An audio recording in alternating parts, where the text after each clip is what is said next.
tệ đâu mà yêu yêu. Ngày vui sẽ duyên đôi lứa đi nhớ cho đôi bạn yêu.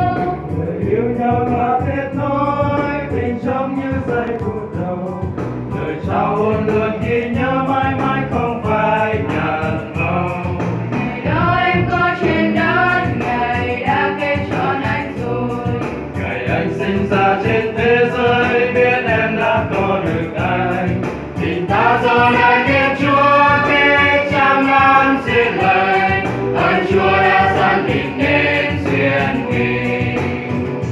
Cùng nhau ta ca hát lòng ta ơn Chúa Cha. Giờ đây con dòng Chúa bao chuỗi ngày cùng nhau bước đi.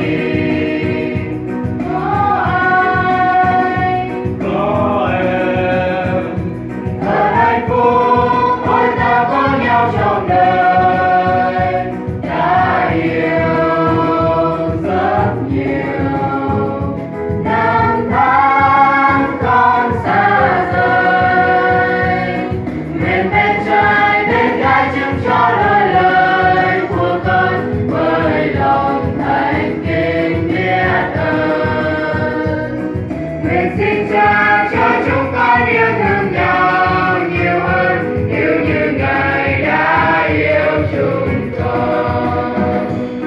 Nguyện bên trai bên gái chứng cho đôi lời của con với lòng thành kính biết ơn. Nguyện xin Cha cho chúng con yêu thương nhau nhiều hơn, yêu như Ngài đã yêu chúng con.